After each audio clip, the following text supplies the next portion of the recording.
Buenas tardes. Bienvenidos a esta charla en la que pretendemos aproximarnos a esta vía de conocimiento que quizás a algunos nos resulte más cercana, a otros más lejana, ¿no? Pero venimos aquí a hacer un viaje a través de la terminología que circunda a este viaje espiritual. Bien, hemos titulado la conferencia Sufismo, la vía del corazón. ¿Por qué es una vía? Porque es una de esas tantas vías que pretenden decirnos o pretenden desvelarnos qué somos cada uno de nosotros mismos, ¿no? Y qué hemos venido a hacer. ¿Por qué es una vía?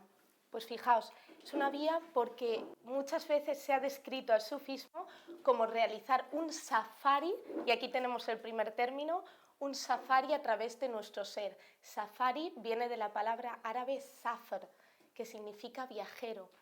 Entonces uno realiza un safari a su ser, a conocer su corazón y a tratar de purificarlo.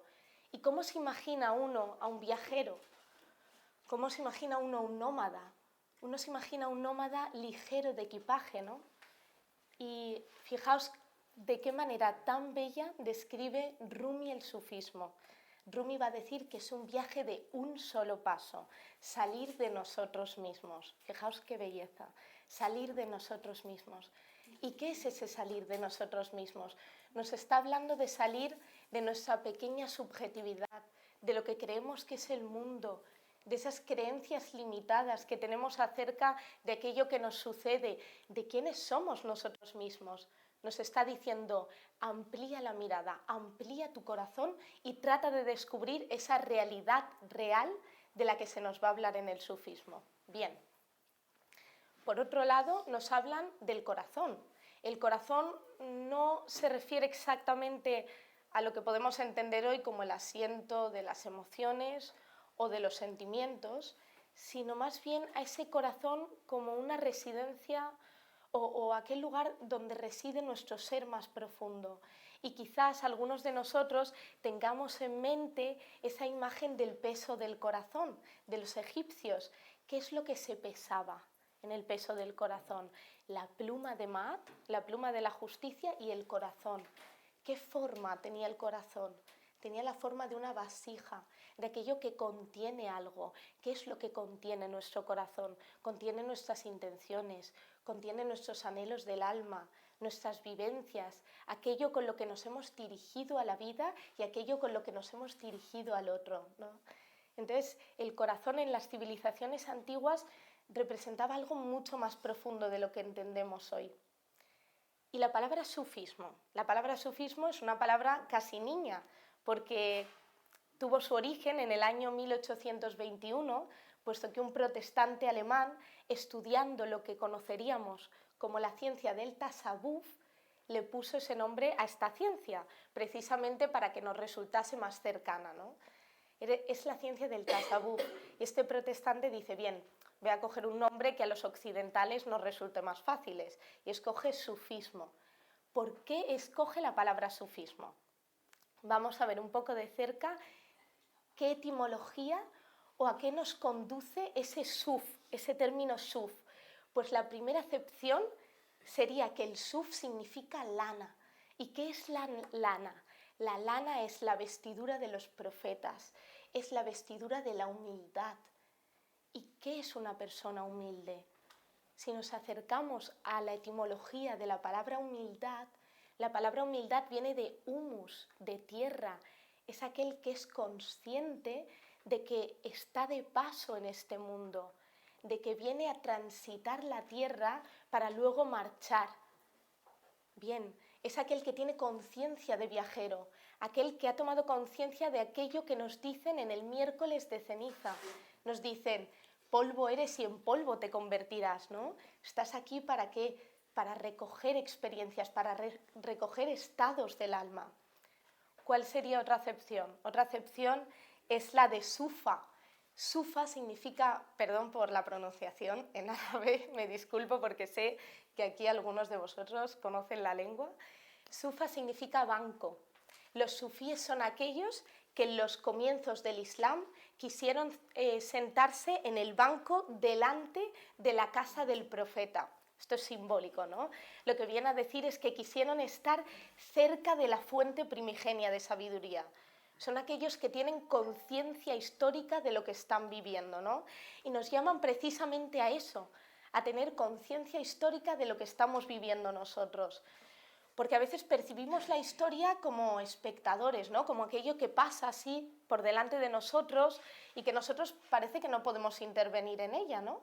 Pero los sufíes nos dicen, nosotros somos motores internos de la historia. Cada uno de nosotros puede construir la historia. Otra acepción de esta palabra suf sería la de zafá, que es el verbo purificar. Los sufíes, como ya he dicho antes, son aquellos que quieren purificar su corazón, aquellos que quieren limarlo, ¿no? Y nos habla de tener un compromiso interno y constante con ese descubrimiento de quiénes somos. La purificación, nos lo decía Plotino, decía, purifica y esculpe esa figura que hay en tu interior. Ve esculpiéndola día tras día, porque así es como se realiza el conocimiento, día tras día, con un compromiso continuo. También nos hablan de Saf. ¿Qué es Saf? Saf es la fila. Los sufíes son aquellos que están en primera fila. ¿Por qué? Porque son aquellos que quieren escuchar a la vida, a ver qué quiere decirme, a ver qué puedo aprender. Son aquellos que serían los primeros en levantarse si se piden voluntarios, ¿no? Son aquellos que quieren estar cerca de la fuente primigenia. Bien, y este último término, etimológicamente no es correcto, pero un sabio sufí habló de, digamos, de una comparación entre los sufíes y los filósofos. ¿Por qué? Porque los sufíes son aquellos que aman la sofía, aquellos que aman la sabiduría, aquellos que están entregados al conocimiento. Y por etimología no, pero por contenido sí que podríamos decir que un sufí es un filósofo, en el sentido tradicional del término, ¿no? En el sentido antiguo y sobre todo en el sentido originario del mismo. Un sabio sufí, que es Abu Hamed al-Ghazali, el algacel de los latinos, una vez dijo, la ciencia del sufismo no consiste en saber, consiste en saborear. Bien, ¿por qué nos habla de esto? Porque al-Ghazali, que era uno de los mayores filósofos que en el siglo XII, él fue uno de los maestros por excelencia de la madrasa de Bagdad. Era un hombre conocidísimo, un hombre famosísimo en su entorno, al que acudían miles y miles de jóvenes a sus clases para poder escucharle, pero resulta que él tuvo una crisis, porque un día percibió que aquello de lo que hablaba no era aquello que predicaba, sino que el conocimiento que le estaba impartiendo lo estaba impartiendo en parte desde su ego, desde ese pequeño ego que quiere recibir aprobación, que quiere recibir halagos, ¿no? Entonces se da cuenta de ello y dice, bien, mi corazón está opacado, ¿no? Está opacado por mi ego. Tengo que realizar un compromiso con mi corazón y aprender a purificarlo. ¿Cómo? Estudiando todas las escuelas de conocimiento que había en su época. Entonces él va transitando a través de las diferentes escuelas y a todas les encuentra una pega. Era un hombre muy sabio, muy docto. Decía, bien, esta escuela es demasiado sectaria, esta escuela es demasiado pulcra, ¿no? Esta escuela es demasiado superficial. Hasta que de repente toca con el sufismo y se da cuenta de que las personas del tasawuf, los sufíes, verdaderamente se comprometen con aquello de lo que hablan. Entonces su biografía es bellísima porque habla precisamente de ese tránsito interior, de cómo su alma vive ese completo desengaño, ¿no? A través de ese recorrido por las diferentes escuelas. Y cómo cuando él encuentra a los sufíes dice, bien, esto es la ciencia del sabor. Además él dice que es una ciencia, porque dice, tú verdaderamente si te comprometes con lo que te dicen los sufíes, vas a recorrer los estados de alma de los que te hablan, cosa que no he visto en ninguna otra escuela, ¿no? Bien, ¿cuándo hemos experimentado nosotros el sabor? Lo hemos experimentado cuando vivimos el amor, ¿no? ¿no? A nosotros nos pueden hablar del amor, como por ejemplo cuando cursamos literatura y quizás nos leen un poema de Lope de Vega que nos dice que el amor es mostrarse alegre, triste, humilde, altivo, enojado, valiente, fugitivo, satisfecho, ofendido, receloso, creer que un cielo en un infierno cabe, dar la vida y el alma a un desengaño. Esto es amor. Quien lo probó lo sabe. Claro, quien no ha vivido ese amor no entiende a Lope de Vega y bien se anticipa a él porque dice, quien lo probó lo sabe. Quien ha tenido el sabor va a tener el saber del amor, ¿no? Va a tener la experiencia. Nosotros a veces confundimos nuestras ideas intelectuales con aquello que verdaderamente tenemos en nuestro corazón. Nosotros no somos lo que pensamos, no somos nuestras opiniones acerca de las cosas, somos lo que vivimos, somos aquello con lo que nos comprometemos, aquello con lo que tenemos un verdadero lazo, ¿no? Eso es de lo que nos hablan los sufís. Y es muy curioso porque cuando uno quiere realizar un viaje, uno puede estudiar el terreno al que quiere ir de arriba abajo, ¿no? Se puede ver miles y miles de mapas. Bueno, pues yo voy a realizar esta serie de curvas, ¿no? Ahora con el Google Maps, que se mira todo, realizaré primero esta recta, luego estas curvas, pero luego el camino es otra cosa, porque cuando uno está allí, uno está verdaderamente recorriendo ese mapa ya no es algo ajeno, sino que es algo de lo que nos apropiamos y se rompe la barrera entre el objeto y el sujeto. Se convierte en una unidad de experiencia. Y Borges, muy acertadamente, tiene un microrrelato, que lo voy a leer muy brevemente, parte de él, en el que nos va a alumbrar precisamente acerca de que toda descripción y todo mapa siempre se va a quedar corto ante un verdadero conocimiento, ¿no? Ante una verdadera experiencia. Nos dice, en aquel imperio el arte de la cartografía logró tal perfección que el mapa de una sola provincia ocupaba toda una ciudad y el mapa del imperio toda una provincia. Con el tiempo, estos mapas desmesurados no satisfacieron y los colegios de cartógrafos levantaron un mapa del imperio que tenía el tamaño del imperio y coincidía puntualmente con él. Siempre que ha acertado Borges, ¿no? Nos podemos acercar a la sabiduría a través de libros, leernos 2000 libros acerca de algo, vernos 200 vídeos de YouTube que se ve ahora la gente, escucharnos 200 podcasts, bien, hasta que no transitemos con los pies descalzos, la senda del conocimiento no la vamos a conocer. Hasta que no tengamos ese sabor, esa experiencia de verdad, no vamos a saber de lo que hablamos. Y por eso hablamos a veces de llegar hasta el finisterre de las palabras, porque uno puede transitar hasta el finisterre, pero lo que viene a simbolizar el conocimiento, ese mar amplio que se abre entre nosotros, ese misterio que solo podemos saborear a través de la vivencia, eso solo lo podemos vivir si nos implicamos.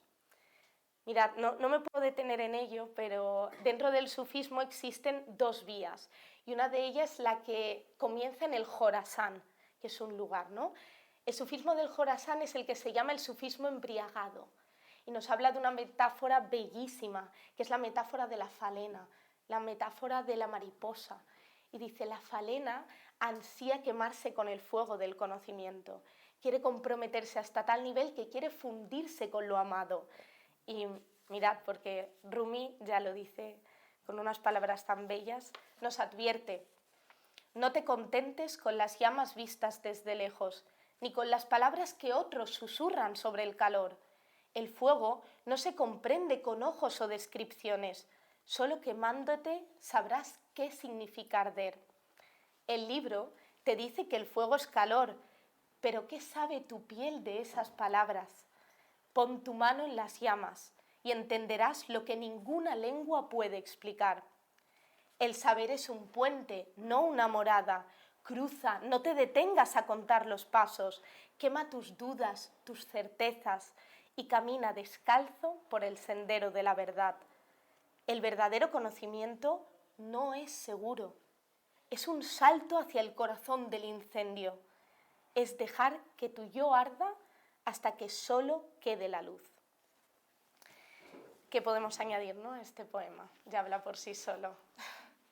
Bien, existe otra metáfora muy bella que utilizan los sufíes, que es la metáfora de la montaña. Y la utilizan en dos sentidos, ¿no?, con dos acepciones. Fijaos, la montaña es el esfuerzo que realiza la tierra por unirse al cielo. ¿Qué sería en un sentido la montaña? La montaña son aquellos sabios, aquellos seres humanos que se han comprometido con la vida, que se han comprometido con ellos mismos y que han escalado hasta las cumbres para luego traernos el conocimiento. ¿A dónde nos traen ese conocimiento? Nos lo traen al valle, donde nos encontramos cada uno de nosotros, ¿no? Donde algunos de nosotros hemos olvidado que existen las montañas, que existen seres humanos que se han sacrificado por traernos ese conocimiento. Como decía Platón, ¿no?, el conocimiento de las cumbres, el conocimiento que se adquiere fuera de la caverna, nos sirve ¿dónde? Dentro de la caverna, nos sirve en el valle, donde nosotros nos confundimos, donde los caminos parecen el mismo pero no lo son.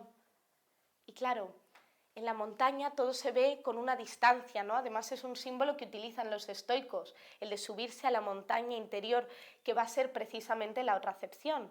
También nosotros tenemos una montaña interior. En cada uno de nosotros existe un lugar alto, existe una acrópolis interior, un lugar desde donde podemos observar. Y ese conocimiento a veces se adquiere, parece ser como a través de la intuición, ¿no? Uno a veces está viviendo algo y de repente capta una verdad. Esa verdad que capta la debemos atesorar en nuestro corazón, porque luego bajaremos a nuestra cotidianidad, bajaremos a nuestro valle interior y quizás olvidemos esa verdad que atesoramos en las cumbres.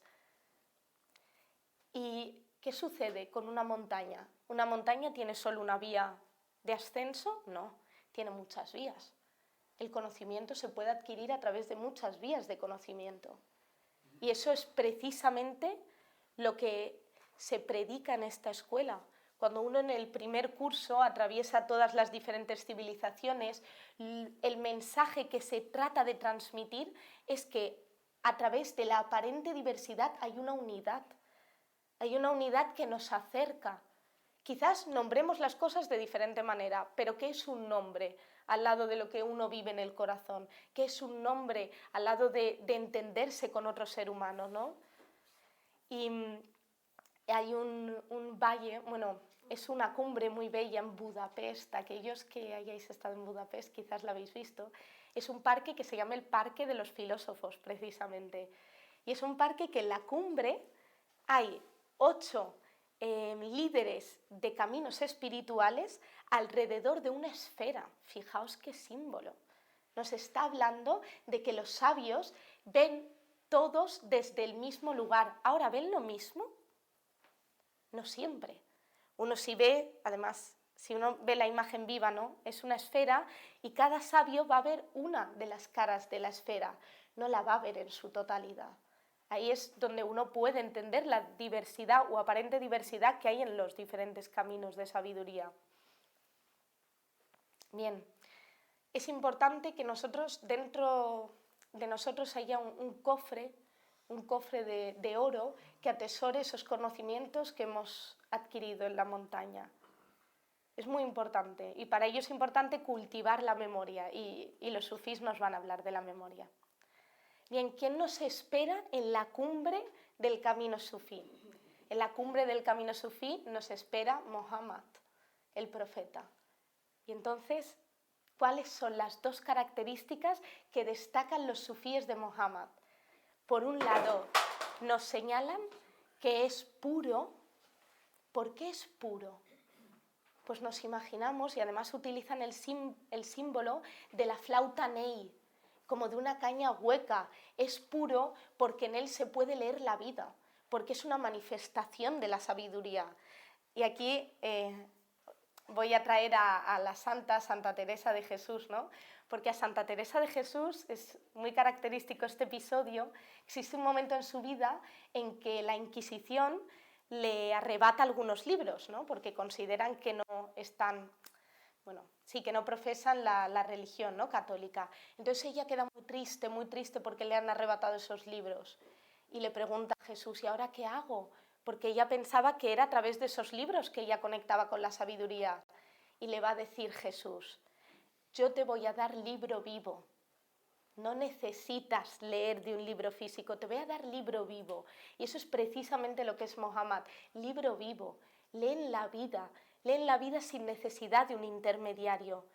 Y por eso la otra característica, nos hablan de Mohammed como un ummi. ¿Qué es ummi? Un iletrado, un analfabeto. Pero nosotros bien sabemos que Mohammed era comerciante. Comerciaba, ¿no? Tenía que tener ciertas nociones básicas de matemáticas.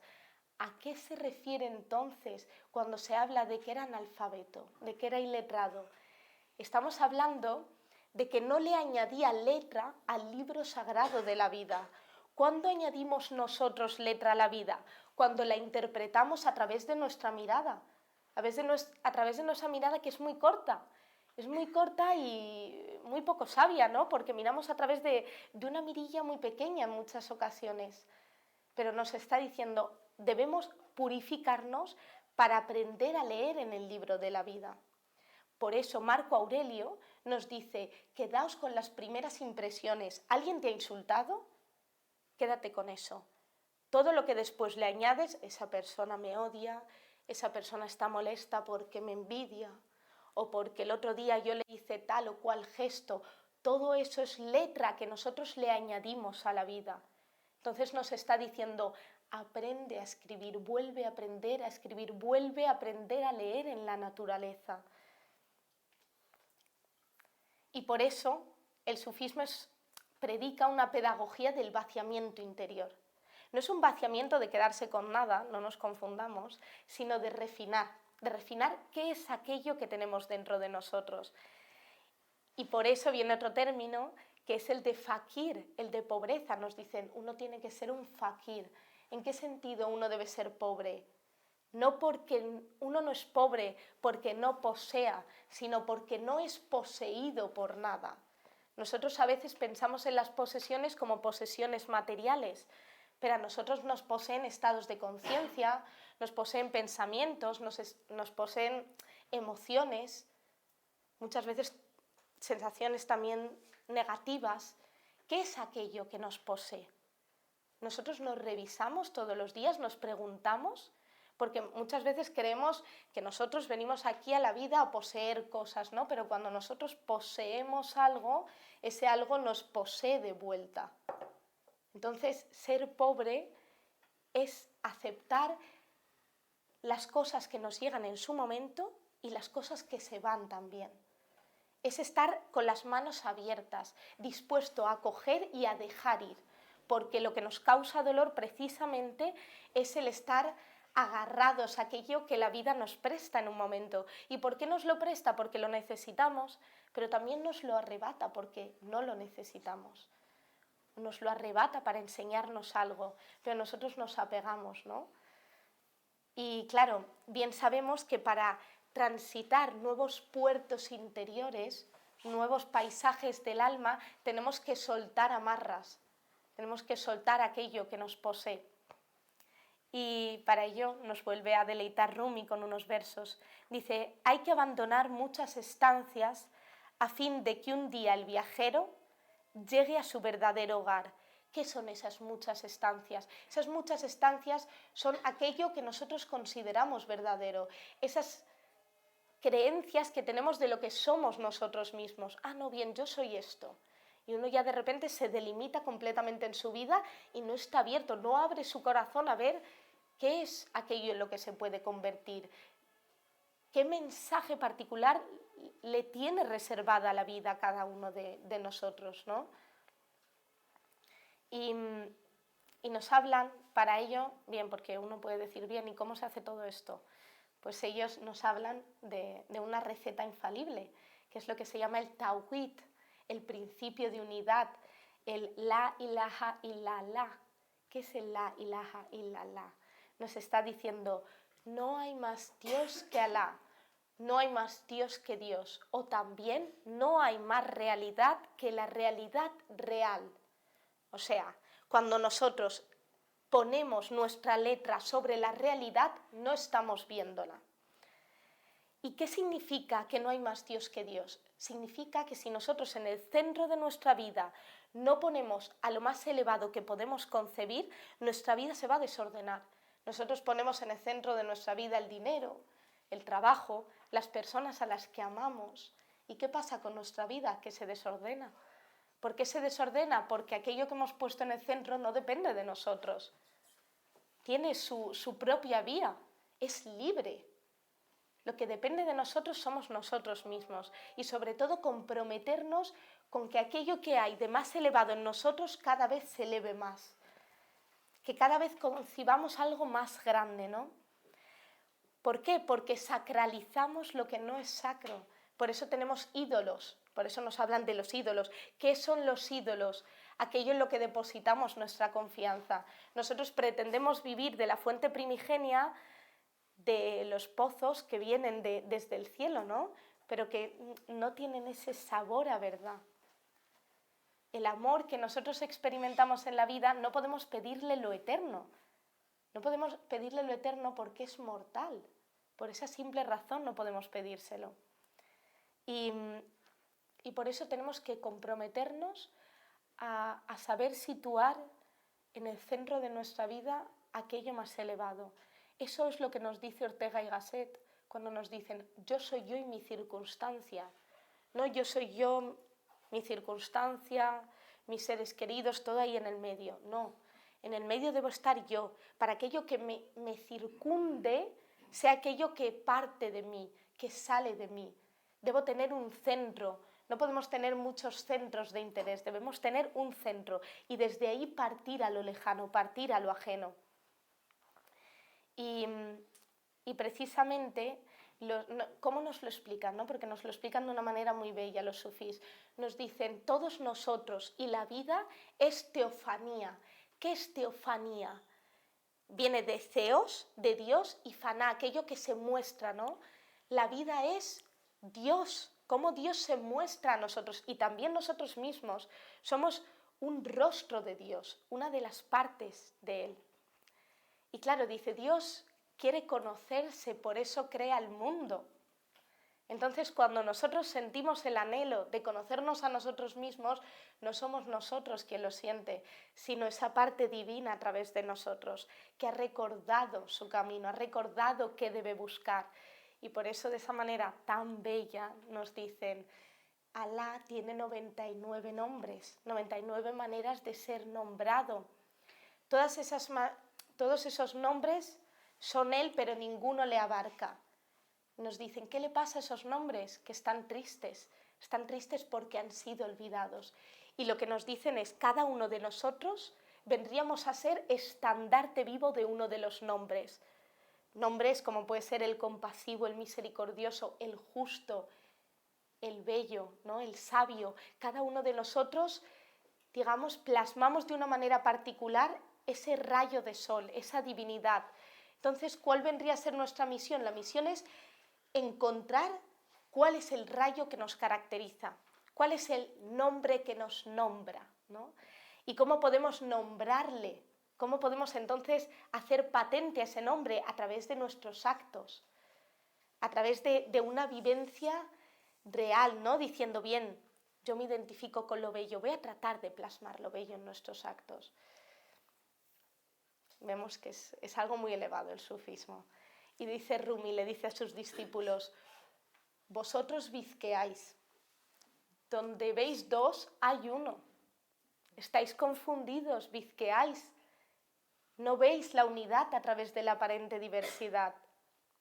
Y claro, les advierte, ¿qué es lo que nos está advirtiendo? Que nuestra mente es dual, que nuestra mente siempre va a haber dos, nuestra mente ve a través del raciocinio, ve a través de las diferentes raciones de nuestra vida. Vemos como nuestra vida a partir de capítulos, ¿no? Pero no vemos ese todo unitario que la transita. Y es como escuchar notas sueltas de una sinfonía. Nuestras circunstancias, lo que nos sucede en la vida, vendrían a ser como notas de una sinfonía. ¿Qué debemos hacer? Limpiar nuestros oídos para poder escuchar la melodía de la vida, para escuchar la voz del silencio, que es aquello que se habla, ¿no? En nuestro primer curso. aquella voz que nos habla de esa relación armónica que existe entre las diferentes partes de nuestra vida. Porque cuando uno escucha la relación armónica va a comprender el sentido. Y eso es lo que a veces nos dicen, bueno, cuando ya estés en los últimos momentos de tu vida, estarás sobre la camilla y verás toda tu vida pasar y la comprenderás. Bueno, pero hace falta que nos muramos. Por eso se habla de la muerte metafísica, de morir en vida. Morir en vida es aprender a ver esa unidad, volver a nacer, ¿no? a ese nuevo estado de conciencia. Y entonces, ¿qué sería ordenar? Esto se lo dedico a Beatriz. ¿Qué sería ordenar? Que le gusta tanto el orden. Escuchar las cadencias de la vida. Aprender a escuchar aquello que nos dicta la vida. En vez de nosotros imponer, que es lo que hacemos, no, yo es que quiero que la vida sea esto, y yo quiero que en mi vida pase esto. Decía Hamza Yusuf, que es un doctor del Islam, que sus conferencias son bellísimas, decía, cuando nosotros nos enfadamos con Dios, nos enfadamos con la vida, nos enfadamos con aquello que debe suceder necesariamente. Cuando a nosotros nos desagrada algo es porque nos falta comprensión. Entonces, cuando nos enfadamos, cuando estamos a disgusto, lo que tenemos que preguntarnos es ¿qué parte de la realidad no estoy comprendiendo? O al menos tener paciencia para estar abierto a comprenderla en un futuro, ¿no? Bien, y por eso tenemos que, dicen ellos, tener una mirada unificada, tener un tawhid, unificar nuestras intenciones, dirigirnos hacia algo, tener un oriente en nuestra vida, saber dónde está nuestro oriente, que no amanezcamos y en cada amanecer nuestro oriente esté en un lugar, saber dónde están las coordenadas interiores para saber hacia dónde nos estamos dirigiendo. Que cada día no sea una nueva vida, ¿no? Y bien, por eso se dice que los senderos, que todas las sabidurías, y esto bien lo sabe mi maestro, que son insistencialistas, insisten siempre sobre lo mismo.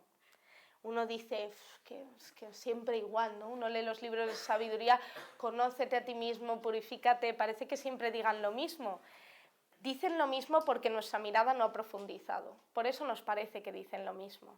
Es nuestra mirada la que es repetitiva, por eso nos cansamos de nuestra lectura de la vida, por eso tropezamos siempre con la misma piedra, porque no hemos purificado nuestra mirada.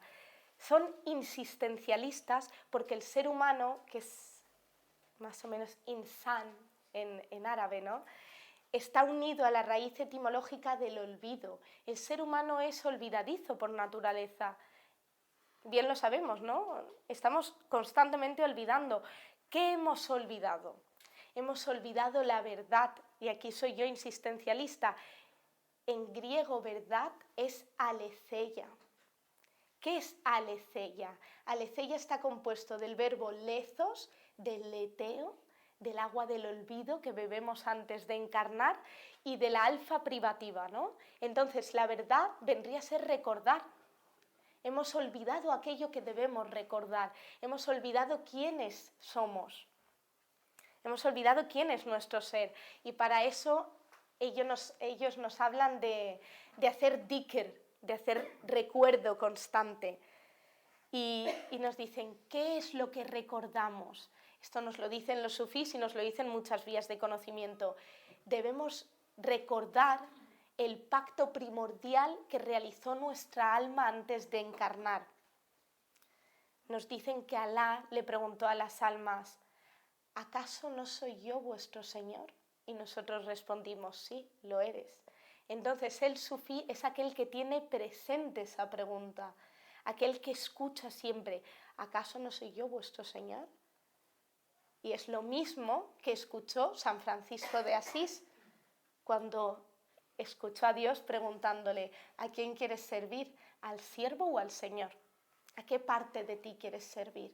Entonces, cuando nosotros tenemos presentes esa pregunta, es como un constante recordar que debemos dirigirnos hacia las laderas de las montañas, poco a poco, poco a poco. ¿Y cómo lo hacemos? A través de la respiración. Ellos dicen que la respiración es un método de dhikr. ¿Por qué? porque nos ayuda a tomar conciencia que no somos nosotros los que respiramos, sino que somos respirados por la vida. Es la vida la que pasa a través de nosotros, no somos nosotros los que vivimos, no somos nosotros los que decidimos vivir, sino que simplemente la vida pasa, nos cede unas experiencias, nos cede unas vivencias y nuevamente vamos a otros puertos, ¿no? Bien, y nosotros respiramos para cada instante, comemos para después, descansamos para después, pero respiramos en cada instante. Y por eso Rumi llamó al sufí hijo del instante. Es aquel que tiene conciencia de lo importante que es el ahora, aquel que vive en el presente. ¿Y cuándo se vive en el presente? También cuando uno danza. La danza es un arte que no deja nada para después, sino que lo da todo en el preciso momento. Y por eso ellos crearon ese arte del derviche danzante, ¿no? Que es el protagonista de nuestro cartel, ese derviche que gira. ¿Y cómo gira? Pues es muy bello. Ellos primero dan una vuelta en un círculo y luego se sitúan en el centro, de su ser. Esto es todo muy simbólico.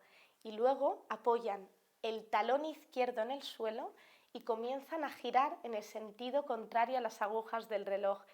¿Qué es el talón izquierdo? El talón izquierdo es el talón que condenó a Aquiles.